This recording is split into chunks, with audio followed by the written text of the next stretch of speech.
आप रोएंगे, मम्मी दौड़ के आती है, और मम्मी लोग रोएंगे तो आप लोग क्या करते हैं? ओहो, बच्चे बोल रहे कि आपके पास आके आपके आंसू पहुंचेंगे, पहुंचते हैं क्या? रोने दो मम्मी को, ऐसा। Hallelujah, hallelujah. प्रिय भाई और बहनों, जब हम रोते हैं, जब हम दुख में है, दर्द में है, मां मरियम हमारी सहायता करने को आती है। और काना में लोग दुखी थे, काना के विवाह के समय लोग दुखी थे, मां मरियम उनके आंसुओं को पोंछा, उनको दुख को दूर किया। जिस मां को प्रभु यीशु ने कलवारी पहाड़ी पर हमारी मां के रूप में दिया, वह मां आज भी हमारे आंसू पोंछने के लिए आती है। जब हम मां की मध्यस्थता में प्रार्थना करते हैं, मां हमारे बच्चे नहीं है, हमारे लिए प्रार्थना करना। मां हमारे परिवार में शांति नहीं है, हमारे लिए प्रार्थना करना। मां मेरे परिवार में ये समस्या है, मेरी एक बीमारी है, मां मेरे लिए प्रार्थना करना। मां आपके लिए प्रार्थना करती है। इसलिए हम अलग अलग वरदान मां मरियम के मध्यस्थता से प्राप्त किए हैं। बेलांगन में जाकर प्रार्थना करके बहुत अनुग्रह पाए। कांजा बेड़ा जाकर हमारे इस ग्रोटों में, हमारे गिरिजाघर में मां मरियम के मध्यस्थता से बहुत आशीष मां मरियम हमारे आंसुओं को पहुंचा है। हालेलुया। लेकिन मां मरियम अगर रोती है, हमने क्या किया है? कुछ किया? हम उनके सामने हाथों को जोड़कर रोया है, लेकिन मां मरियम हमारे सामने रोती है, लेकिन हम लोग कुछ नहीं करते। मां मरियम सदियों से अलग अलग जगह पर आंसू बहाए हैं। फातिमा, लूर्द, इस प्रकार अलग अलग जगह पर बहुत सारे लोगों को मां मरियम दिखाई दिया, जहां मां मरियम आंसू बहाते हुए कहते हैं, पापियों के पश्चाताप के लिए प्रार्थना करो। हालेलुया। मां मरियम काय के लिए रोती है? पापियों के। ऐसे क्यों बोलते? पापी कौन है? तो मां मरियम किसके लिए रोती है? मेरे लिए, मेरा मन परिवर्तन के लिए रोती है। मां मरियम किसके लिए रोती है? ऐसे बोलो, पापियों का मन परिवर्तन। पापी दूसरे लोग हैं। हालेलुया। मां मरियम किसके लिए रोती है? बोलो, मेरे लिए रोती है। बोलो, मेरा मन परिवर्तन के लिए रोती है। मां मरियम का आंसू कब पहुंचा जाएगा? जब मैं पश्चाताप करूंगा, मेरा मन परिवर्तन होगा, तभी मेरी मां के आंसू को पहुंच सकता हूं। हालेलुया। प्रिय भाई और बहनों, आज भी मां मरियम अलग अलग जगह पर रोती है। बहुत सारे लोगों को दिखाई दिए हैं। जिस प्रकार हम लोगों ने कई कई देखे हैं, उनके आंसू, उनके जो मूर्ति रखा गया वहां से भी आंखों से आंसू बहते हुए बहुत सारे लोगों ने देखा है। अभी भी ये चमत्कार दुनिया में होते हैं। हम लोग चमत्कार को चमत्कार के रूप में रहते हैं, लेकिन मां मरियम क्यों रोती है, कभी हम ना ध्यान नहीं देते हैं। हमारी मां रोती है, हम मां के पास जाते, मां क्या हो गया, आप क्यों रोती हो? हम मां के पास जाकर पूछते हैं, और उनके आंसुओं को खुशी में बदलने के लिए हम लोग कुछ न कुछ करते हैं, हंसी मजाक करते हैं। मां को जो चाहिए हम दे देते हैं, लेकिन मां मरियम, स्वर्गीय मां, जो हमारे लिए निरंतर प्रार्थना करती है, वो हमारे लिए रोती है। हम लोग उसके लिए क्या करते हैं? हम अनदेखा करते हैं। इतने सारे दर्शन माता मरियम ने दिया है, इतने सारे जगह पर मां मरियम की मूर्ति से आंसू, खून के आंसू बहाए, लेकिन आज भी मेरा मन परिवर्तन नहीं हुआ है।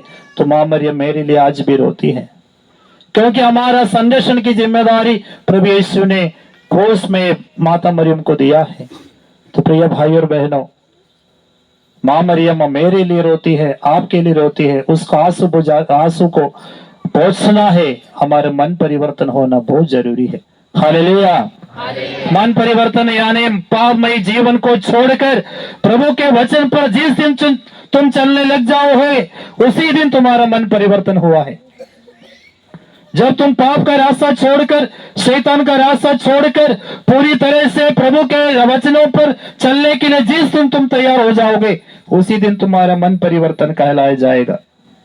बार बार हम पाप स्वीकार करते हैं, रिट्रीट में भाग लेते हैं, हमारा मन परिवर्तन 2 दिन के लिए, उसके वैलिडिटी 5 दिन 1 महीने के लिए रहता है। उसके बाद वापस वही गड्ढे में हम चले जाते हैं। इसको मन परिवर्तन नहीं कहा जाता है। हालेलुया। प्रिय भाई और बहनों, इस पापमय दुनिया में शैतान से लड़ने के लिए मां मरियम ने यह रोजरी माला हमको दिया है, यह प्रार्थना करने के लिए। जहां कहीं भी मां मरियम ने दर्शन दिया है, मां मरियम ने बोला हाथ में रोजरी माला ले लो और प्रार्थना करो, क्योंकि यह ऐसी प्रार्थना है हम कहीं भी बैठे हुए, चलते हुए, बस में यात्रा करते हुए हाथ में लेकर प्रार्थना कर सकते। मिसा बलिदान हम सब दूर चढ़ा नहीं सकते। मिसा बलिदान के बाद सबसे बड़ी प्रार्थना के रूप में यह रोजरी माला हमें दिया है, क्योंकि यह प्रभु के वचनों को पिरोए हुए धागे से, विश्वास के धागे से पिरोए हुए यह प्रार्थना है। तो जिसमें हमारे हाथ में हम लेते हैं हथियार के रूप में और हम हमारे उंगलियों से उसको चलाते हैं। ये वचन में कहां पाते हैं? वचन स्तोत्र ग्रंथ 144 वाक्य 1 में हम पढ़ के सुनेंगे। ध्यान से सुनना। रोजरी माला जिस प्रकार बोला जाता है उसके बारे में बाइबल में भी लिखा है। स्तोत्र ग्रंथ 144 वाक्य 1 पढ़ के सुनेंगे। प्रभु मेरी चट्टान धन्य है, वह मेरे हाथों को युद्ध का और मेरी उंगलियों को अमर का परीक्षण देता है। हालेलुया।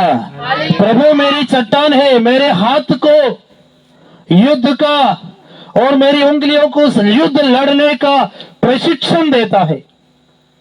एक हथियार है शैतान के विरुद्ध लड़ने के लिए। पुलिस के पास हथियार होता है बंदूक, और कई प्रकार के अलग अलग लोगों के पास हथियार होता है तलवार, और कई प्रकार के हथियार लेके लोग घूमते हैं शत्रुओं से बचने के लिए। लेकिन ईश्वर ने हमें वचन के लिए वचन का तलवार और इस प्रकार रोजरी माला हमारे हाथ में दिया है, ताकि प्रभु शैतान से लड़ने के लिए, युद्ध लड़ने के लिए इस हथियार को हाथ में ले लो और ये हाथ में लेकर प्रार्थना करो। प्रभु युद्ध लड़ने के लिए हमारे हाथों को प्रशिक्षण देता है और प्रभु युद्ध लड़ने के लिए हमारी उंगलियों को प्रशिक्षण देता है। इस रोजरी माला तलवार को चलाने के लिए हमें अपने हाथ में लेना है और उंगलियों से एक एक प्रणाम मरिया जब हम बोलते हैं, वह शैतान के विरुद्ध एक लड़ाई है। क्योंकि मां मरियम ही ऐसे एक व्यक्ति है जो प्रभु यीशु के वचनों को अपने जीवन में पूरा करने के लिए पूरी तरह से कोशिश किया।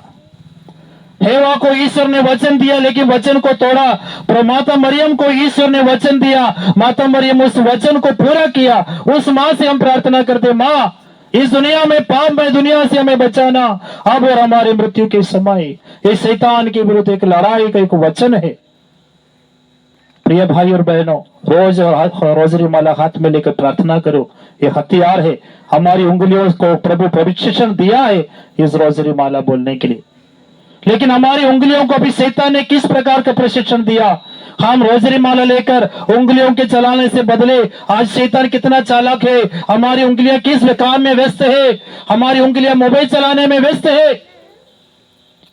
हम अपने हाथों से, उंगलियों से रोजरी माला हाथ में नहीं लेते हैं, मोबाइल हाथ में लेते हैं और उंगलियों से मोबाइल को हम दबाते रहते हैं। क्या मोबाइल हमारा उद्धार करेगा?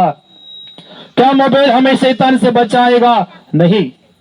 तो शैतान हमारी उंगलियों को कैसा प्रशिक्षण देता है? तो हाथ में मोबाइल ले लो, उंगलियों से उसको चलाओ, तो गंदा कार्य करो, करके देखो, तो गंदी चीजों को देखो, तुम्हारा सिर झुका हुआ रहना चाहिए, मुझको देखना चाहिए, तुम गेम खेलते रहो, प्रभु में ध्यान मत लगाओ, तुम वचन मत पढ़ना, तुम ऐसी चीजों को देखो, ऐसी बातों को सुनो, ऐसा वीडियो देखो, तो गलत काम में मन लगाओ। शैतान हमारे हाथों को, हमारी उंगलियों को मोबाइल के द्वारा गलत प्रशिक्षण देते जा रहे। शैतान हमको हरा रहे। प्रिय भाई और बहनों, हाथों में मोबाइल नहीं, हाथों में रोजरी माला ले लो। प्रभु युद्ध लड़ने के लिए हमें प्रशिक्षण दिया है हाथ में लेकर। प्रिय भाई और बहनों, मेरी आशा यह है कि हमारे पंडारनिया पारिश के हर घर में शाम के समय, हर घर में शाम के समय लोग रोजरी माला करना बोलना चाहिए। कब एक दिन आएगा पता नहीं। मैं प्रार्थना कर रहा हूं कि हर परिवार से शाम के समय रोजरी माला प्रार्थना करने की आवाज जब आएगी, तभी हमारे पंडारनिया पारिश पूरी तरह से प्रभु में आएगा। शाम के समय बैठ के मोबाइल चलाना, प्रभु से दूर जाना, परिवार में एकता नहीं है, सब अलग अलग होते जा रहे। माता मरियम को जोड़ते हैं प्रार्थना के द्वारा, रोजरी माला के द्वारा में जोड़ते हैं। प्रिय भाई और बहनों, हालेलुया। हेवा के द्वारा अगर पाप का बीज आया है, मां मरियम के द्वारा कृपा का एक नई पीढ़ी को हमारे लिए तैयार किया है। आप क्या बनना चाहते हो, आपके ऊपर है। क्या आप ईश्वर के वचन को उल्लंघन करते हुए आपके परिवार में पाप का बीज बोना चाहते हो, या मां मरियम के समान आप वचनों को ध्यान देते हुए आपके परिवार में कृपा का कारण एक नए पवित्र पीढ़ी को जन्म देना चाहते हो, ये आपके ऊपर है। विशेष रूप से माता लोग, आप लोग बच्चों को प्रशिक्षण देना, रोजरी माला बोलने के लिए सिखाना, आपके हाथों से बच्चे सीखना चाहिए, फादर लोग सिस्टर लोगों से नहीं। जब आपके हाथों से बच्चे सीखेंगे यीशु कौन है, ईश्वर कौन है, क्रूस का चिन्ह कैसे बनाना है, तभी आपके परिवार में उद्धार का रास्ता खुलेगा। फादर लोग सिस्टर लोग नहीं, माँ लोग, माता पिता बच्चों को सिखाना चाहिए यीशु कौन है, प्रार्थना क्या है, क्रूस का चिन्ह क्या है, तभी हमारे परिवार में उद्धार आएगा। हालेलुया। तो परिवार को बचाने के लिए प्रिय भाई और बहनों, आपकी आत्मा को बचाने के लिए आप हाथ रोजरी माला हाथ में ले लो, प्रार्थना करो, रोज प्रार्थना करो। एक हथियार के रूप में जोर से प्रार्थना बोलकर आप लोग इस रोजरी माला को यूज करो।